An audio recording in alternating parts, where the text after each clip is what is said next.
Hello, and welcome to the Loins of History podcast. I'm Collin, and I'm joined by my co-host Jay, and we've got a really exciting couple episodes coming up on capitalism and socialism in America.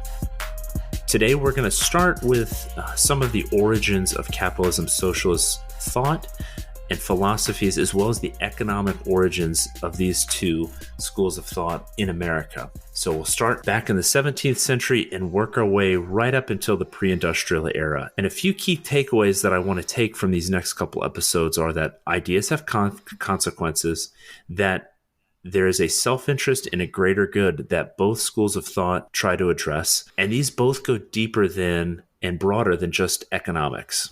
So with that being said, Jay, can you define capitalism and socialism for us? Yeah, absolutely. Before we dive into how capitalism and socialism has influenced American economic thought and kind of economic policy, we wanted to just define what we mean when we say capitalism and socialism.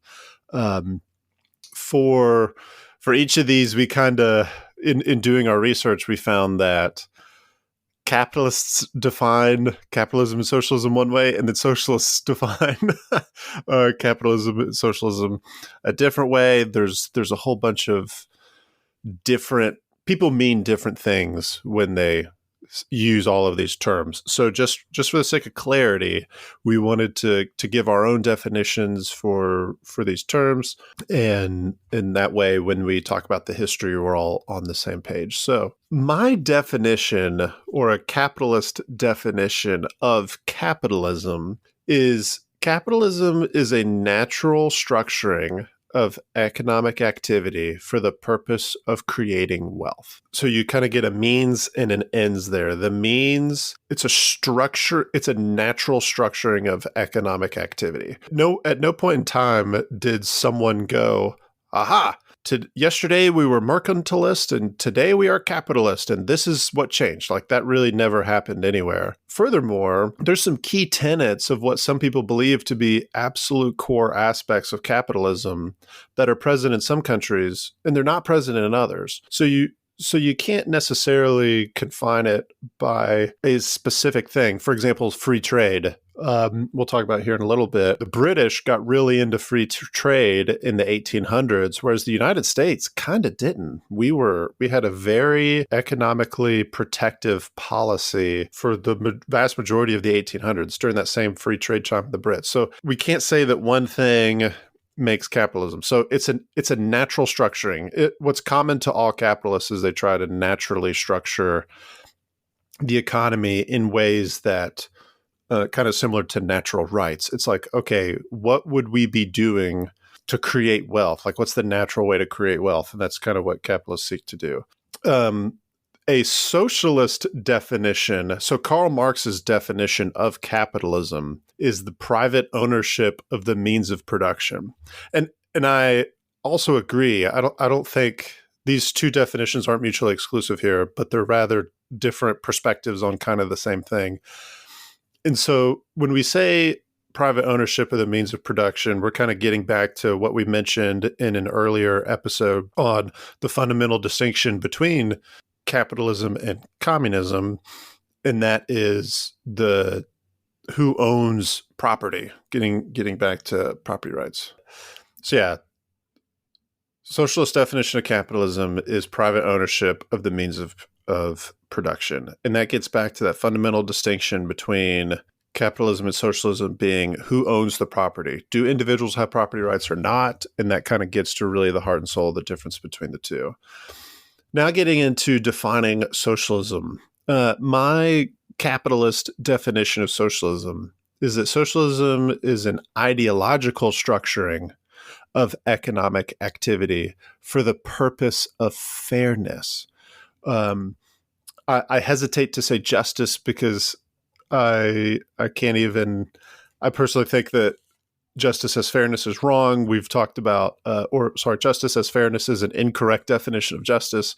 We talked about that in a previous episode about John Rawls, which John Rawls, by the way, he didn't come up with it. Rather, he just kind of put into words what earlier thinkers were already trying to say.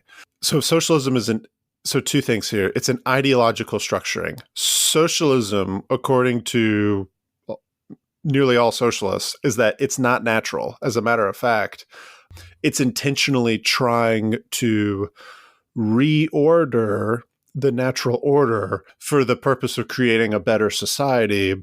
Yeah, so whereas capitalism seeks to appeal to what man's true nature is. So we kind of see two views of human nature. Capitalists tend to have a low view of human nature, i.e., human beings are not naturally good.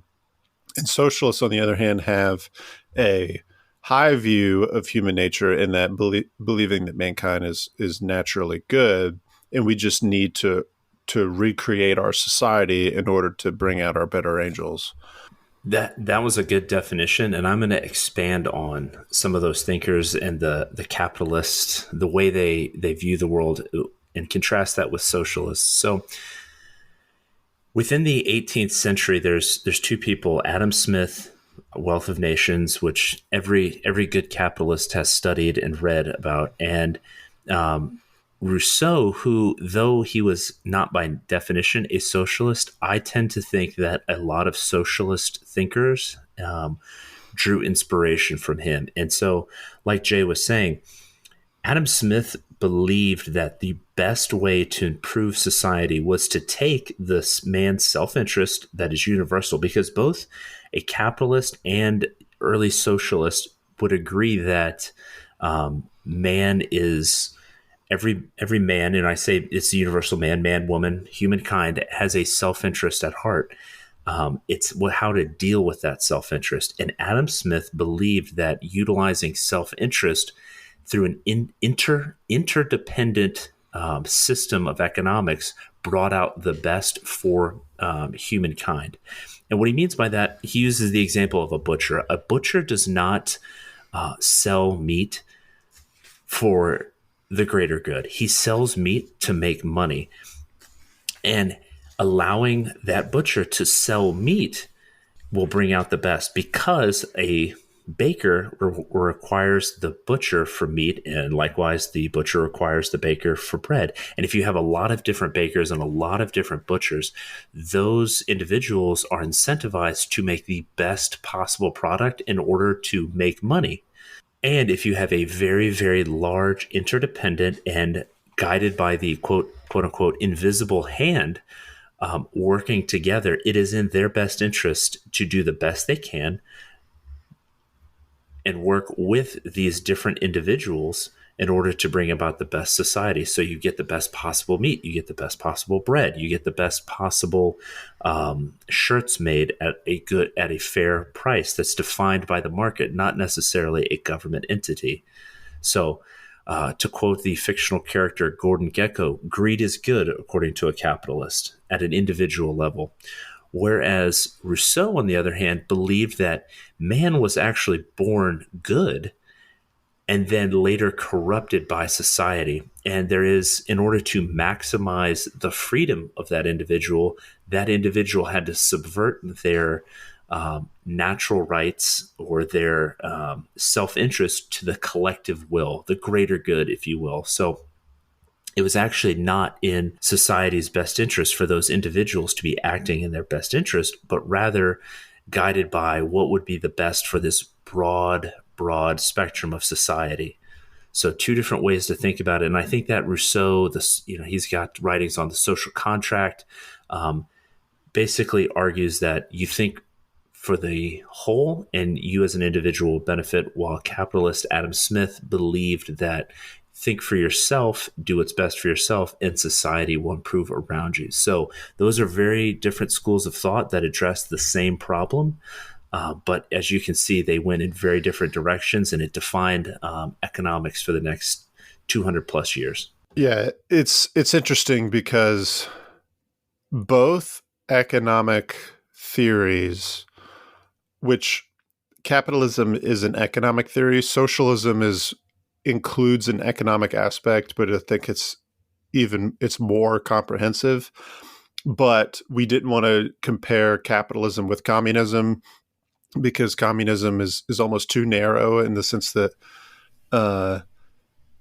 Marxist-Leninist thought has not been nearly influential here in the United States as just the broader socialist thought and its economic implications. But both of these aspects here, they're economic theories, but they have at their core a whole host of the philosophical presuppositions that it's a system that builds upon one another, kind of what I was mentioning in the capitalist definition there. Was you can't really just pick one component part of the system and say this defines the system. You have to look at it comprehensively.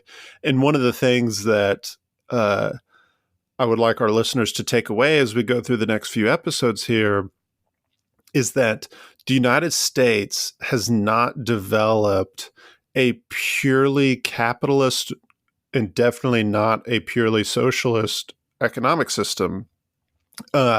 American pragmatism seems to kind of reign supreme in that, kind of fast forwarding to Abraham Lincoln, Abraham Lincoln was very pro tariffs, and he in that school of thought was trying, the whole reason why they were pro tariff was not out of this philosophical belief of, well, I'm a capitalist, so I have to do everything Adam Smith says. And Adam Smith says that tariffs are bad.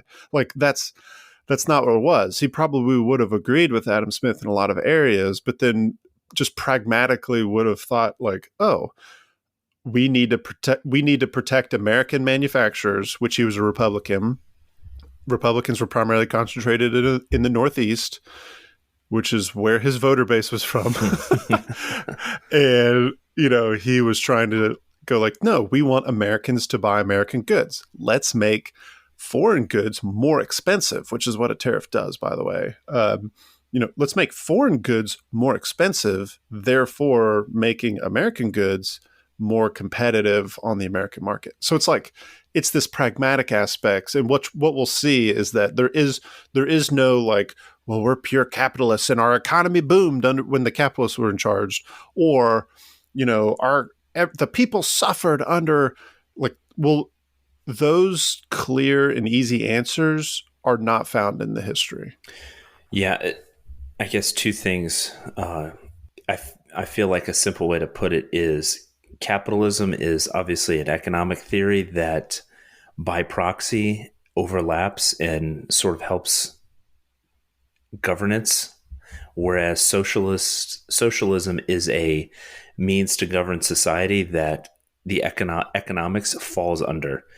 And to your point, and I don't mean to take another shot at libertarians, but Adam Smith even had a defined role for government. He said the government should be education, roads, defense. There were policies where he deemed that government was necessary. He didn't believe that in certain aspects that the free market would be the best solution for. And as a matter of fact, he utilized the government to enforce contracts and uphold some civil rights. So he's not, just saying like, hey, we should abolish the government that's not an Adam Smith laissez-faire type of, that's not what he wrote about. Okay. So with that, let's transition to kind of going through the history of early American economics. So America started out, or rather English, British colonization of what we now know as the United States started out as for-profit ventures. This was during the time of trade or charter companies, the first of which being the Muscovy Company. Later, we've surely, most of us have heard of the British East India Company and the Dutch Was the Dutch one called the East Yeah, it was India the Dutch Company? East Indies Company. And actually, the British and the Dutch, a lot of this mercantilism and a lot of the protections that these countries put around themselves were based on the competition between like the Dutch and the British, and the French, obviously. So, and the Spanish, but they were kind of the first ones to it. Yeah, the Spanish were all about hoarding gold and silver from the New World in order to bolster their coffers, whereas the British were like, well, hey, we've got this trade network set up, and we're getting crushed by these Dutch. They're coming in, and they put in all these protections that became mercantilism. Right. So that's a great point in kind of defining kind of what the current economic system was. It was known as mercantilism, which there's not like a hard and fast distinction between mercantilism and capitalism. For example, and what we see here in these British trade companies is that they would use capital to invest. There would be shareholders. They would give capital to a company, and this company would then seek to make a profit based on that. That sounds like a whole lot of capitalism, but this was going on in the 1500s, in the very early days. Really, the 1600s was when it got started, and then hit its stride in the 17 and 1800s. Yeah, I would say a simple way to think about it is just there are aspects of capitalism, but it is self-contained within a country and its territories where everything, they try their best to keep everything. So if they were getting goods from the New World or one of their colonies, they would send it back to, like England, for example. So they would take cotton from the New World, and then they would put it into production and they would keep it within their economy. So it's almost like a mini monopoly. And whereas in capitalism, like we mentioned, the interdependencies, think about it at a worldwide scale, the English economy would be dependent on the French economy, and the French economy on the Dutch, and the Dutch on the English. In this, this is the British economy, this is the French economy, and rather than working together, we are going to put up these tariffs, as Jay said, where it is really, really difficult or expensive to get goods from the Dutch or the French, and you can only buy tea from the British East India Company. Which, remember that, because it'll come back and kick off a bit of a revolution. Right. Essentially, mercantilism is the attempt to create a trade surplus in your own country, i.e., what Collin was saying, like retain all your stuff. Like the British, when they started these companies that would go to North America to do trade and profit, they would send all their stuff back to Britain. So Britain was importing all of these goods. Then Britain would export less, if that makes any sense. So yeah, the whole goal was to have a trade surplus. And we have to remember at this point in time, currency existed. It's existed for a long time, but this predates the idea of, one country, one currency. Gold is the only thing. Like this predates that. So there's no, we have to think of it in the category of like the primary way of doing business was bartering, right? Was trading goods. So wealth was amassed not by collecting US dollars as the global currency, because that didn't exist at this point in time. But wealth was amassed by just simply having the most stuff, to include gold and silver and furs and food and cattle and blah, blah, blah, blah, blah.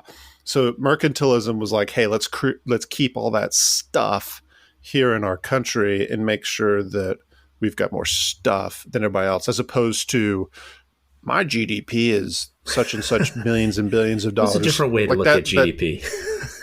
Right. I would also say that it was pretty much a zero-sum game, meaning that there had to be a winner, there had to be a loser. So if there was no, well, the British economy is doing well, so the Spanish economy is going to do well. It was, no, the British are doing well, and the Spanish can no longer import as much gold. They don't have the means to take the gold from the New World back to Spain. It's going to England, or it's going to the Netherlands, it's going to France, or and vice versa. So that is where I think one of the biggest differences between mercantilism and capitalism, and we'll see the shift, but the fact that there was no international interdependency and the trade surplus that Jay said. So let's keep that in mind. No, I'm super glad you brought that up, because that's one of the key things that Adam Smith and some others would challenge in the later 1700s, was the fact that wealth was not fixed globally. Again, if we think of wealth as stuff, not necessarily money, it's not a zero-sum game. You can actually create wealth, which, oh, by the way, this thought, as we'll see a little bit later, many socialists still believe that wealth is fixed, and the only way the rich get rich is by exploiting the poor. They don't actually believe that, no, the rich can get rich and the poor can also get rich, because it's not a zero-sum game. I believe Margaret Thatcher had a very good response to that. So what'd she say? Well, she was like, you see, it was in the 80s, obviously, and Margaret Thatcher was known as the Iron Lady. So what she said was that there was criticism about the wealth, the inequality, the wealth. The rich got richer, the poor got poor. But in fact, she was like, actually, under our system, the rich are getting richer. And she kind of did her hand motion where she started really low and she started, but she's like, the poor are also getting wealthier. She's like, maybe not at the same rate, but their social station, their ability, their means to own property, their means to buy certain goods, their standard of living was also increasing. So yes, there was this gap, but they were still way better off. And we'll get into the numbers when we start talking about the modern era. But I think like 90 or close to 90% of the population. That's another thing we should mention, that at this point in history, about 90% of the world lived in poverty. It was a very agrarian, outside of a few urban areas. It was agrarian, and there was a lot of poverty and people that were literally scraping by to survive. So, no, it is. I'm just glad you brought up that point of one of the key distinctions between capitalism and socialism. Was capitalists disagreed with mercantilists in that wealth was a zero-sum game, and that everybody, like, wealth can actually be created. It's not like you have to take from someone to get it yourselves. So with that, here in the United States, like all of our, not all of it, but a few of our early colonies were started as business ventures, as charter companies by British investors.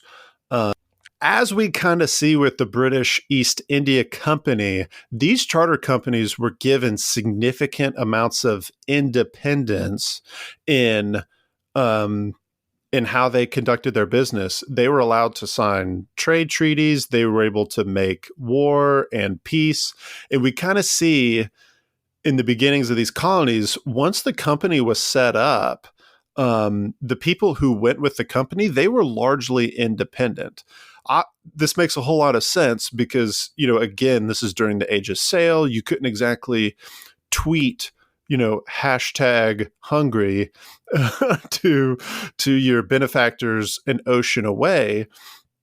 You were kind of on your own, and you needed that independence to do your things. So the two key things here that we see in the 1600s and really coming up to steam in the 1700s here in the United States is that these are for-profit ventures with a significant amount of independence to them. What happens, long story short, is these companies do not end up being very profitable.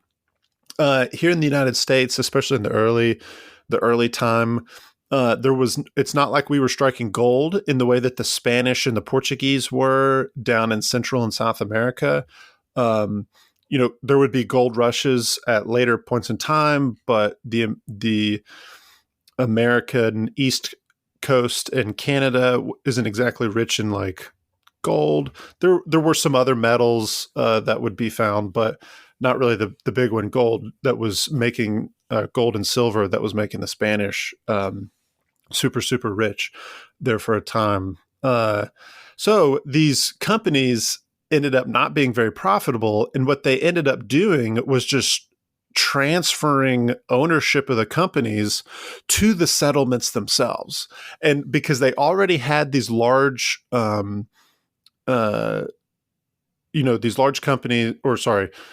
these colonies with a significant amount of independence, and it just seemed natural. They would either buy out the shares, they would sell the shares, the company would go under, and they would just kind of be like, well, we're here, so let's just be our own thing now.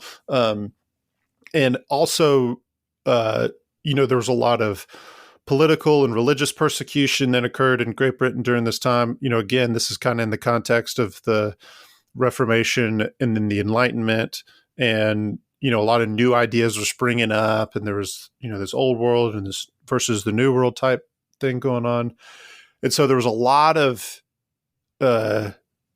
immigration to America at this point in time. So this environment kind of sets the stage for the American economy. It was very loosey-goosey. Once more and more colonies began popping up, they would begin trading with one another. They had large degrees of independence, and kind of oversimplifying and fast forwarding later, once the British government, they tried to manage and control this whole thing, and that's when we start seeing taxes being levied. That's when we start seeing high tariffs being levied in the 1700s, and that's when we see the British government trying to forcefully get involved in increasing trade, while at the same time trying to control how each of the colonies economically interacted with one another. Yeah, a couple points on that. So I would want to make this point, that the first one being the independence that the colonies enjoyed. If you think about it, it took weeks for a ship to travel from Great Britain to the New World. They're separated by an ocean of 3,000 miles. And then if you come to, if you've ever been to America, at this point in time, it was incredibly open. There's a lot of space. And I say that point because in England, you can be across the country. It's as big as the state of Georgia. Georgia was one of the southernmost colonies.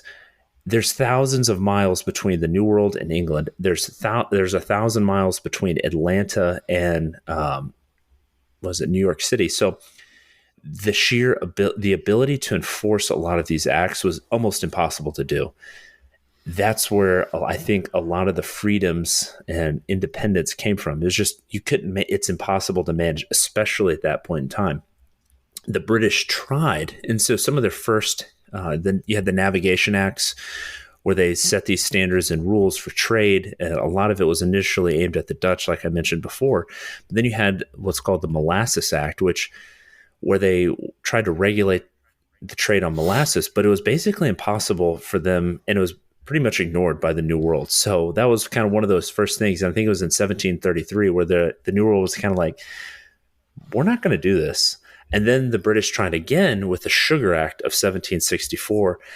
And I think we've mentioned this before, where the stage was set for a revolution, because you had these acts where the British were unilaterally enacting these trade rules acts that the colonies didn't want to follow. They didn't want to pay the taxes because they weren't represented. And also, the quality of life in the New World was actually high. And I just found this out from researching on this episode. It's actually higher than it was in the UK. So you talked about immigration and people coming to the New World. There's this New World versus Old World idea. the average income for, obviously someone who is free in the New World was much higher than it was in in Great Britain at the time. So there was a lot of incentive to come over here and act independently because it was lucrative. And so a lot of these revolutionaries were like, okay, our lives are better here. They can't manage us. They're not representing us when they try to. Why are we paying these taxes? Yeah. Things really started to go downhill during the French and Indian, what we know in the United States is the French and Indian War, what's known as the 7 Years' War, kind of globally. The key impetus, aside from British and French rivalry and vying for hegemony over here in the Western Hemisphere, was trade, right? It was an economic purpose, trying to determine who would control the Ohio River Valley area. Obviously there were a whole lot of other things going on in Europe in the 1750s, but like that was a highly economically motivated conflict. After the conflict, there were a lot of economic things that were going on, and the Americans took these lessons learned, right? And so when we move into the Constitution, kind of what we see, the new nation, the economic ideals that are informing the founding fathers and state governments, etc., is we need to have as few restrictions as possible on regulating the economic situation between the colonies. And today we would know this as kind of like a capitalist thing as opposed to a socialist thing. But again, this is pre-cap, like even the word capitalist really didn't take off until the 1800s. So yeah, Adam Smith, for context, Adam Smith published Wealth of Nations in 1776, the same year as the Declaration of Independence. Coincidence? I think not. Yeah, it was a great year. The point being here is that I kind of want to set the stage for our next few episodes here, and that is the United States in its early stages. We can't think of it like the founding fathers were capitalists. Like, yes, but not in name, if that makes any sense. Like they would, if you were to say to George Washington, you are a capitalist, right? He would look at you like, what the heck are you talking about? But as we see, we're globally, or really in European, specifically Western European thought,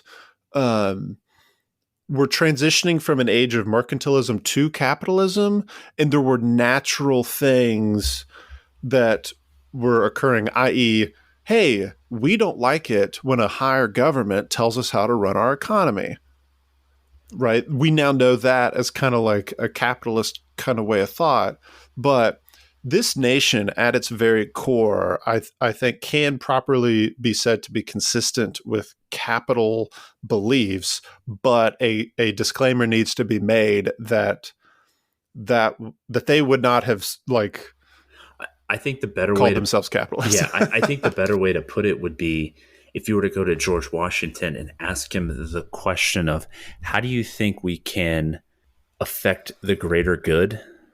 He would have said, through property rights and individual people acting in their own individual interest. That is, like I said, attributed to Adam Smith.